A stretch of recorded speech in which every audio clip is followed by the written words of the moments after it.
France Culture.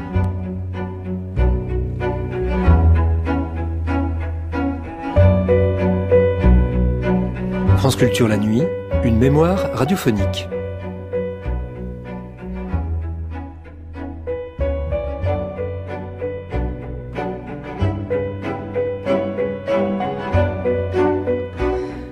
Le grand écrivain marocain, Mohamed Khayreddine, fut l'un des fondateurs du mouvement Poésie Toute. Il vécut, entre autres, dans la ville reconstruite après sa destruction par un tremblement de terre en 1960, à laquelle il consacra un de ses romans éponymes, Agadir. Ce roman fut accueilli avec éclat dans le monde littéraire francophone. Il a publié naturellement dans de nombreuses revues. Mohamed Khayreddine est mort à Rabat le 18 novembre 1995, jour de la fête de l'indépendance du Maroc. Mais, en 1975, il avait participé à l'émission Poésie ininterrompue.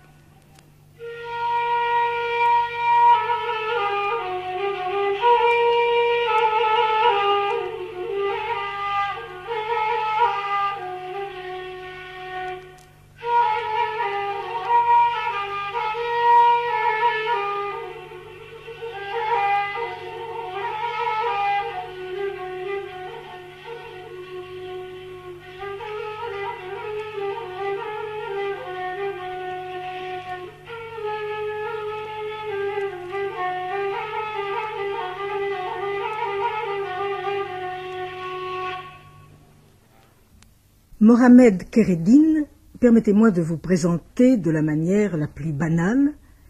Vous êtes né à Tafraout, dans le sud marocain, vous avez 34 ans, vous êtes un écrivain marocain de langue française et vous avez publié aux éditions du Seuil une suite de textes qui s'intitule Agadir, corps négatif suivi de Histoire d'un bon Dieu, Soleil arachnide, Moi allègre, Le déterreur, et vous venez de nous donner un recueil de poèmes intitulé Ce Maroc. Maintenant, j'aimerais entrer dans le vif de l'entretien avec vous, et pour cela vous prier de lire tout de suite 2 fragments de 2 de vos écrits. Une page d'Agadir et une page de Ce Maroc. Je lis sur mon os. Je ne lis pas. Je vois plutôt sur mon os comment s'écrit l'avenir et comment naît une rose dans les somptueux jardins des rois sicaires, une rose de sang. Lorsqu'un couteau divise les veines et les enroule suivant les cartes du ciel, qui est toujours l'instigateur des tragédies. Je patauge dans la rose cuve immense du sang et des veines ouvertes. Oh, tu n'iras pas loin, tu ne fouleras pas le sable de Foumlahsen, ni la route impeccable de l'ange, récupérateur d'âmes infantiles. Ce peuple que tu entraînes dans l'égout, ce peuple que tu mâches avec délectation, ce peuple que tu transvases dans les rides du néant, ce peuple que tu recommences à mettre en question, ce peuple que tu angoisses et salis de tes doigts, ce peuple ne te laissera pas aller bien loin. Merci. Le 2e fragment maintenant.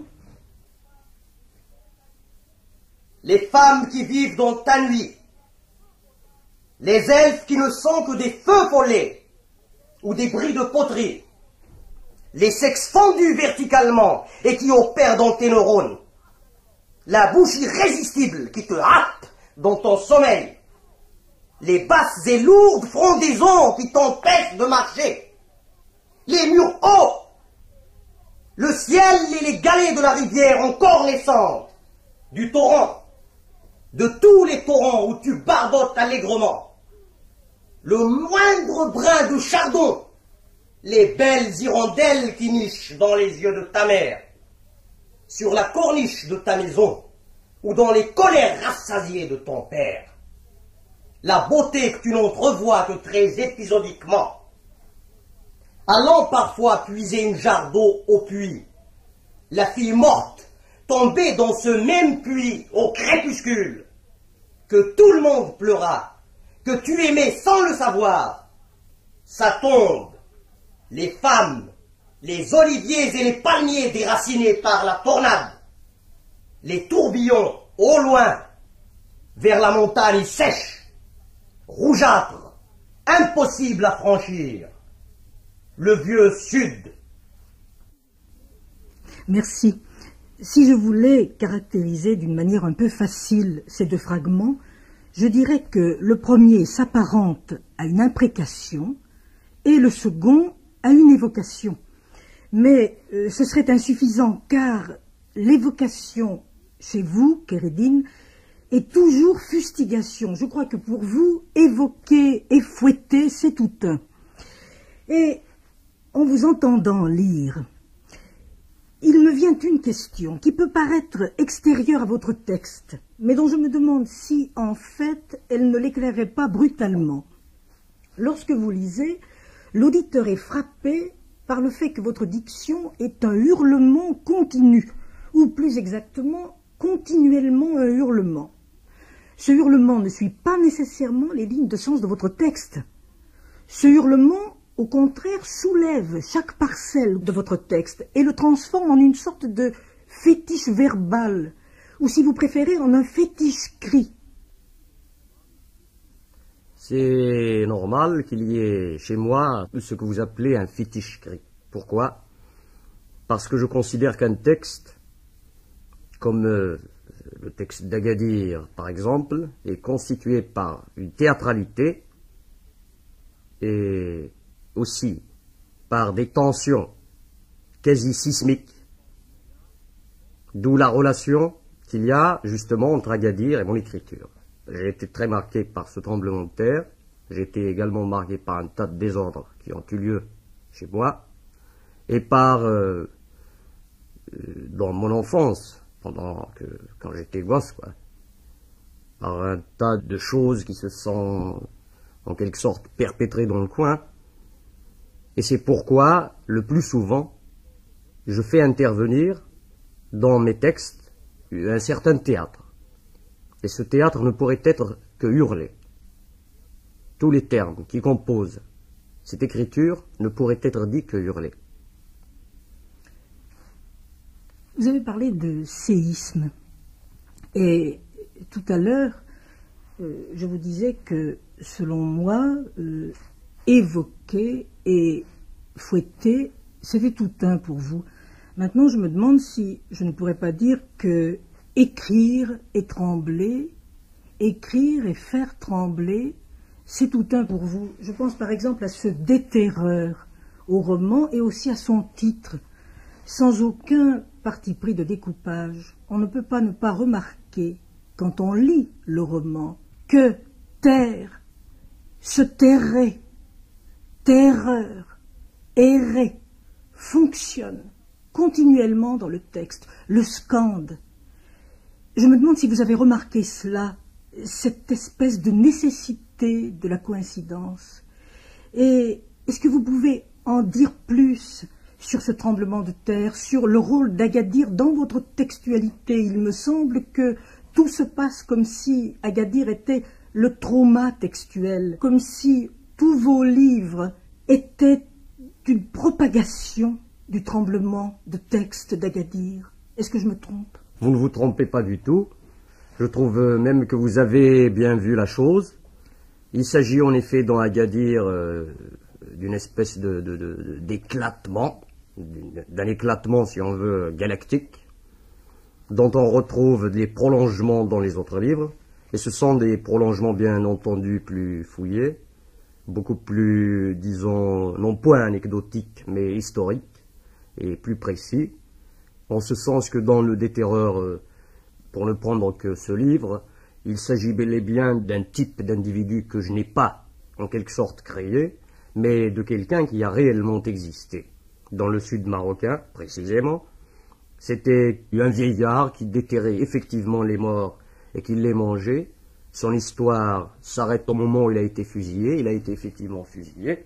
C'est le commandant de gendarmerie qui l'a arrêté, qui m'a dit ça, qui m'a raconté cette histoire. Et puis, Ça a mijoté dans ma tête assez longtemps et ça a fait ce livre. Mais je ne pense pas que ce livre puisse s'arrêter seulement à ce fait divers, puisqu'il s'agit bien d'un fait divers, mais que ce livre va beaucoup plus loin parce qu'il s'introduit dans l'intimité des populations que j'ai connues du Sud et également des populations vivant à l'extérieur qui sont en train d'errer et qui sont immigrées, quoi, que j'ai connues aussi. C'est cette espèce d'errance, par conséquent, qui fait que le déterreur, qui lui-même avait été un immigré, ne peut cohabiter qu'avec la mort, donc avec une charge d'angoisse de tous les instants, et une terreur ambiante sans précédent, sans exemple, ce qui signifie que le prolongement du livre fouille dans tous les recoins, si l'on peut dire, politiques de ce monde malgré tout fermé.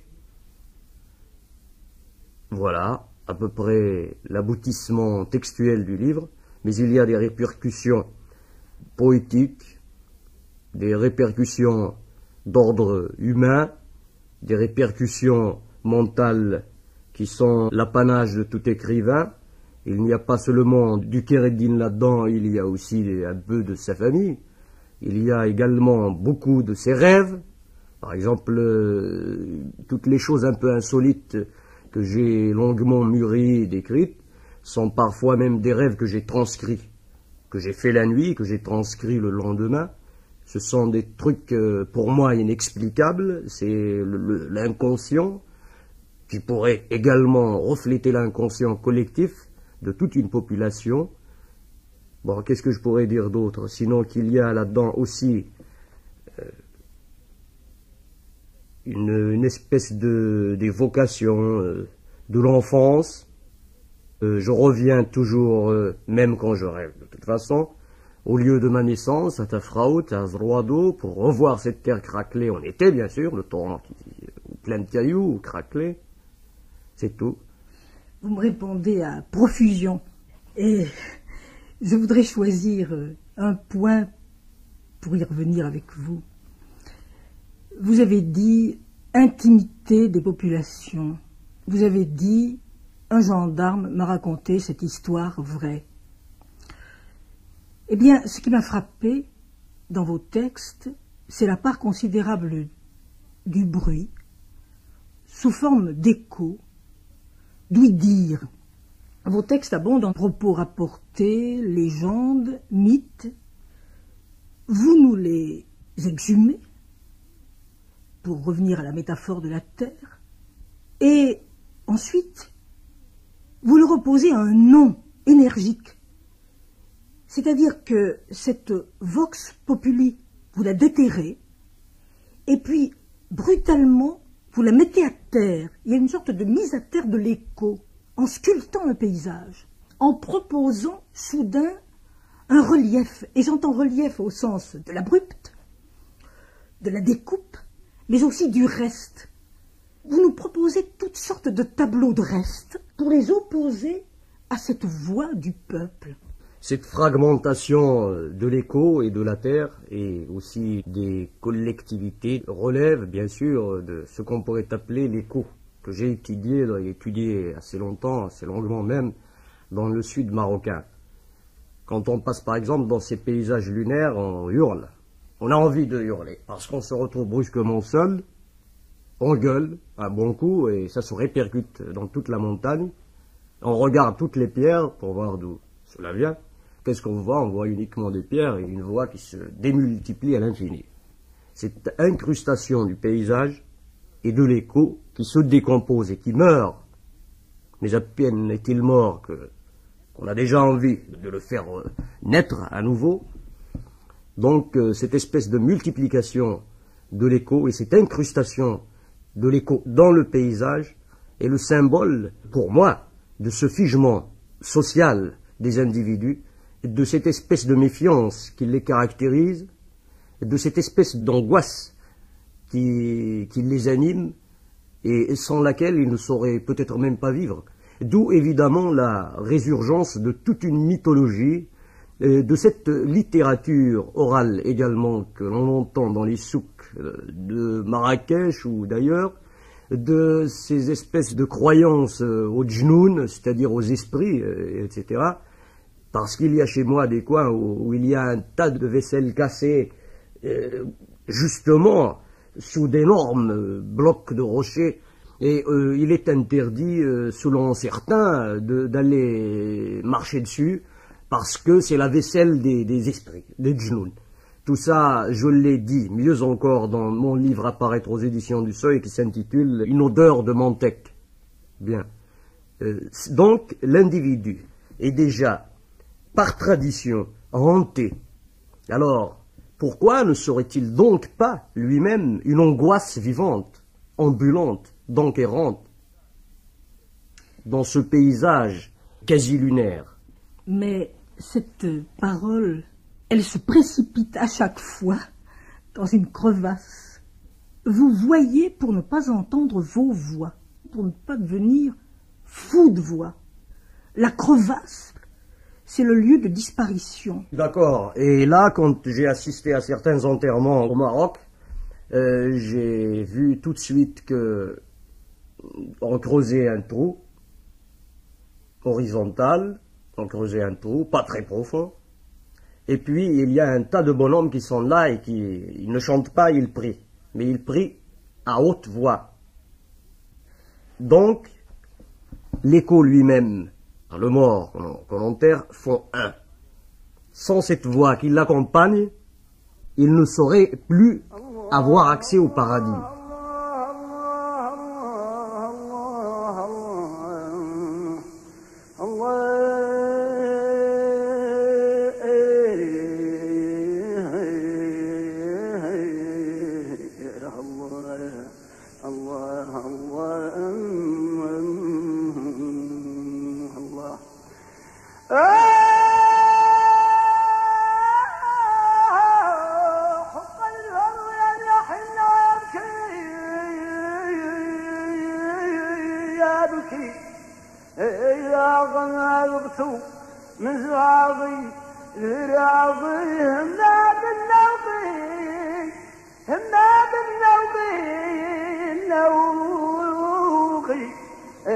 واهتممت بسعدائك لنا الشمس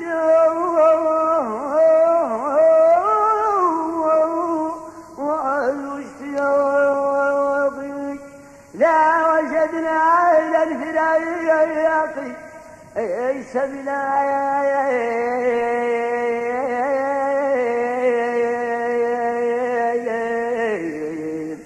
إذا أذقنا الفراق طعم الفراق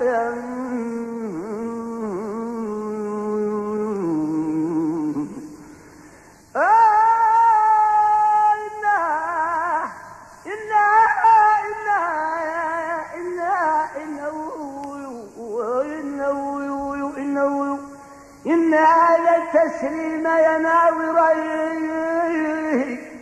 أحسن الشيخ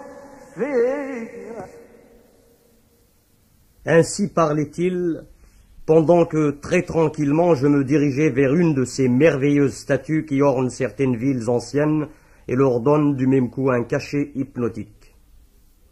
La ville n'était qu'un amas de briques et de torchis, une histoire naturelle hissée sur ce ciel qu'on avait défiguré à coups de chiffres, de herses magnétiques et de recensements.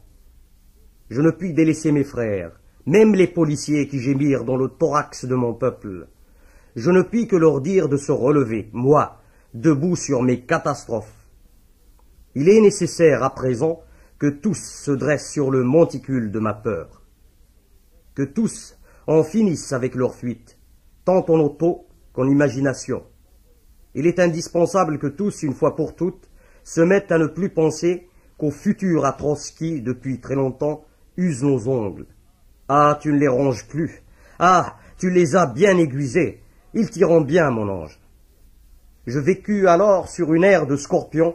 J'assistais à leur joute. Je vis naître et mourir Dieu terré dans mes circonvolutions.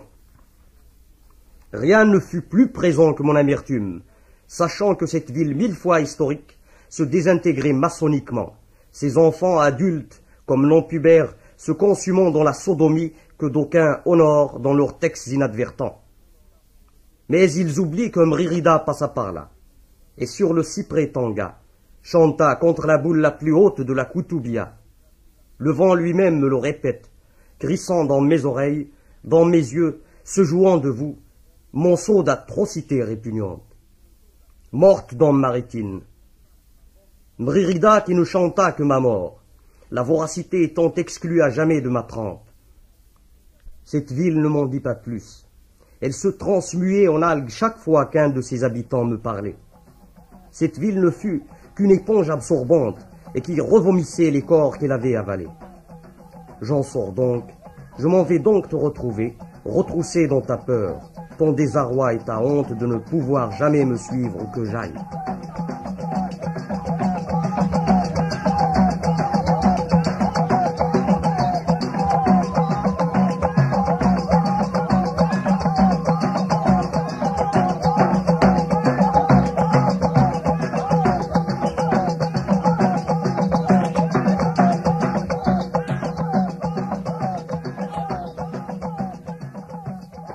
Est-ce que vous seriez d'accord avec moi, Mohamed Kereddine, pour dire que la décomposition visuelle dans vos textes est une manière pour vous de résister à la voix de votre peuple? Je ne pense pas que je résiste à la voix de mon peuple, la voix que je voudrais lui donner. Peut-être que cette résistance que vous entrevoyez est précisément de lui donner une nouvelle voix. Une voix différente, une voix plus juste. J'ai le sentiment que Agadir, c'est un séisme, mais que Agadir, c'est aussi une voix. J'entends par là que Agadir, c'est Dieu. Agadir semble châtié, comme Sodome et Gomorrhe, par une voix qui ressemblerait fort à la voix de Jéhovah. Votre pays, vous le déterrez de votre plume. Vous en mangez le cadavre, mais tout en festoyant, vous le jugez. Et votre jugement historique passe par le tableau. Dans le déterreur, vous écrivez le viol allait bon train. Est-ce que vous voulez lire ce passage? Page 76-77. Oui, si je le retrouve, 76-77.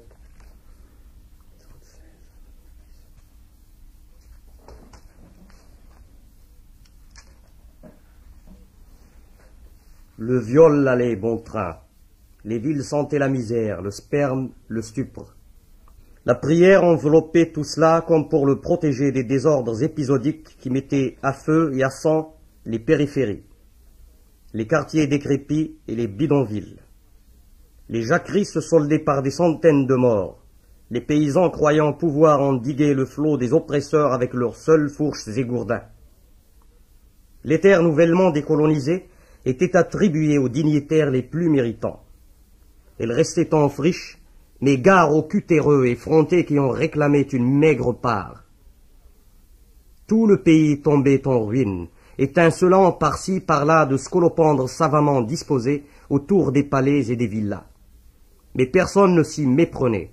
Cette rutilance criarde et abjecte était le symbole du martyre infligé au peuple. On tendait les jeunes gens aux cheveux longs. On enchaînait les cadets mutins, les taxant de drogués sanguinaires et d'irresponsables. On jetait dans les cachots et torturait les intellectuels et les lycéens diffuseurs de tracts subversifs. On tenait les femmes loin de toute activité sociale. On fermait les épiceries buvettes, interdisant ainsi la consommation de l'alcool aux chômeurs aigris. Mais le whisky et le champagne y coulaient moelleusement dans le gosier des inquisiteurs et des juges. On s'endettait sans rien produire. Les usines déposaient leurs bilans les unes après les autres. Seul prospérait et proliférait le tourisme de luxe, la luxure de classe, la haine du dépossédé, le mensonge et la répression. Ce tableau, comment le considérez-vous? Comme celui d'une décolonisation manquée? Je le considère plutôt comme une image réelle de ce que vit actuellement le Maroc et, par extension, ce que vivent tous les pays du tiers-monde.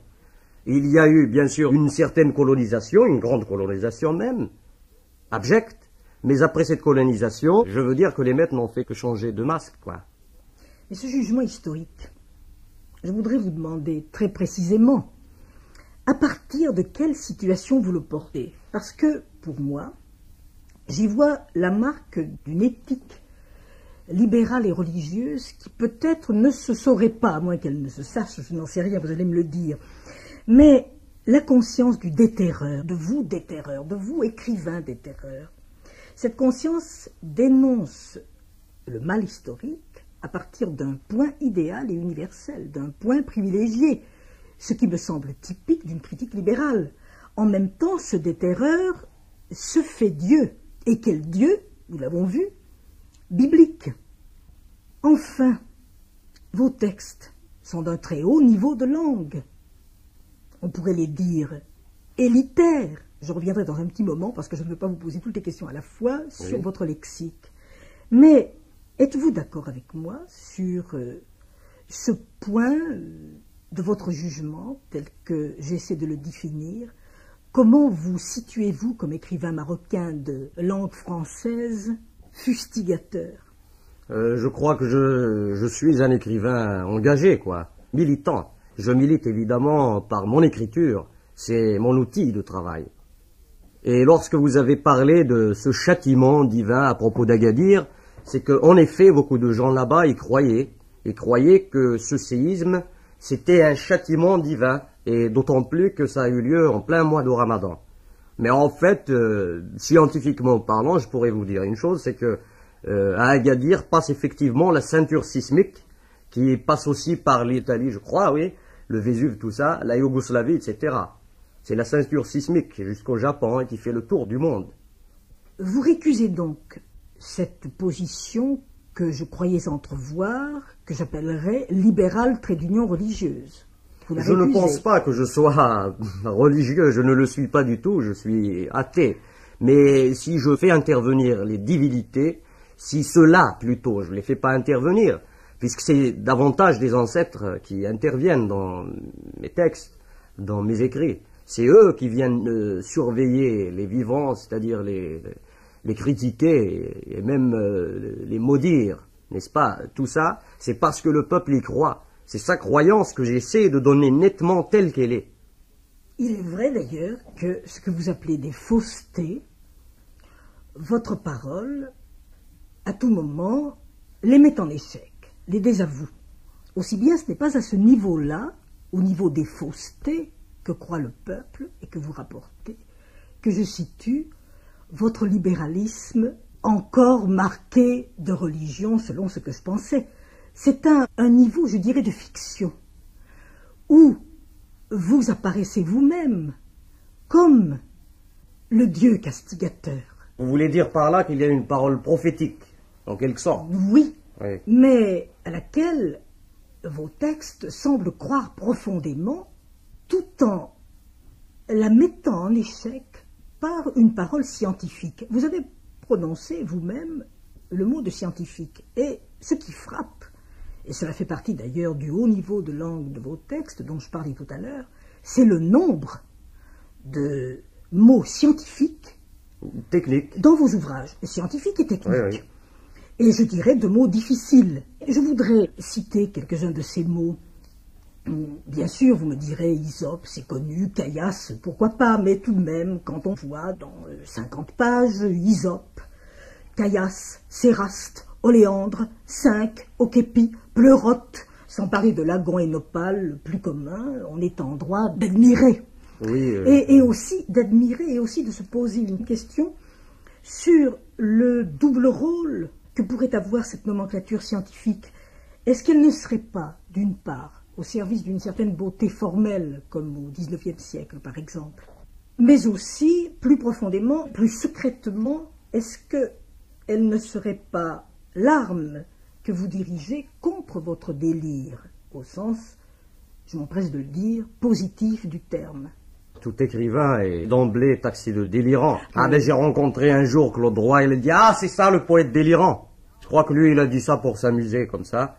Mais je pense que pour ce qui est de cette technique, en effet, c'est beaucoup plus pour la précision elle-même que pour la beauté formelle, l'art pour l'art. Je ne crois pas que mes livres soient de l'art pour l'art.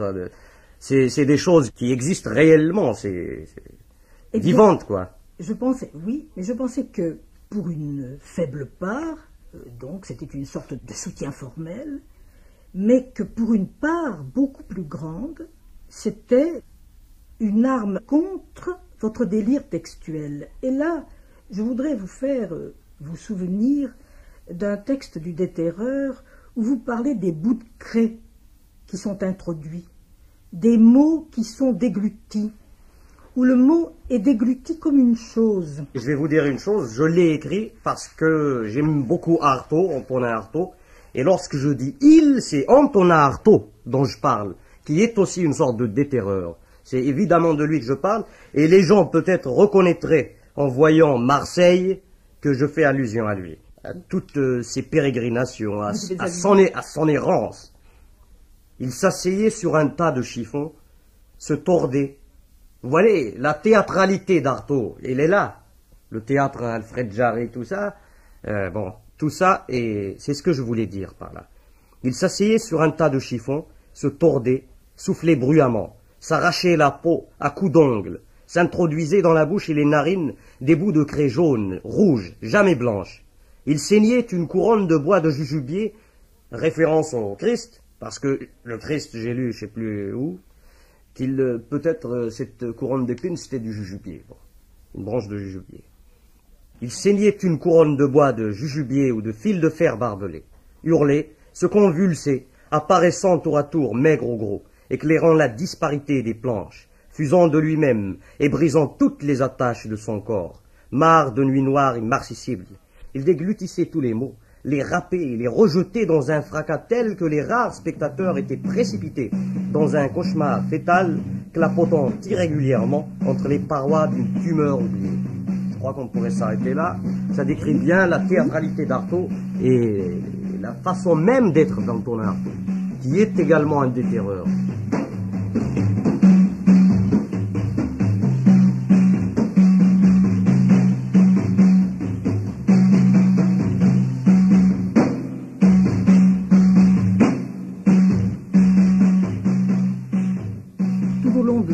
Il me semble que j'ai insisté sur la fragmentation et il me revient une phrase qui m'avait frappé: son sexe méprisé qui pourtant dévorait sa chair des oreilles au cuir chevelu.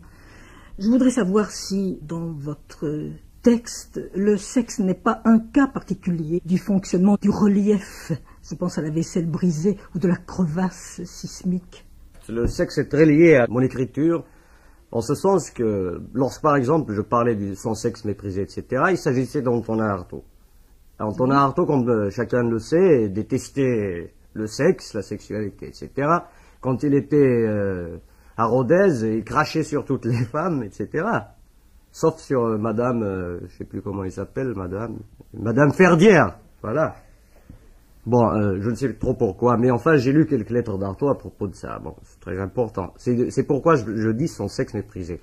Dans Histoire d'un bon Dieu, au début de Histoire d'un bon Dieu, le bon Dieu dit qu'il s'est coupé petit à petit son sexe au rasoir, jusqu'à ce qu'il l'ait complètement éliminé. Bon, et qu'à partir de ce moment-là, il a commencé à détruire tout autour de lui, tout ce qu'il a. Bon, mais le bon Dieu, on le revoit dans les bidonvilles, etc., dans les bas-fonds, surchargé de saleté, de gueuler, etc. Bon. Mais tout au long de mes livres, il y a effectivement la description de l'état actuel de la femme marocaine. Son renfermement, sa peu de place sociale, et ce mépris que lui vouent les hommes, qui est effectivement lié à la religion. Alors je pense que, sexuellement parlant, cette femme-là ne vit pas, elle n'existe pas, elle ne sert que d'une crevasse, quoi, par exemple. Elle sert pour ça, quoi, elle sert pour ce que nous savons, quoi, pas plus. Voilà le rôle de cette femme. Et quand je la décris telle qu'elle est, c'est effectivement parce que je lui rends service en écrivant sa situation exacte. Ça devient donc historique.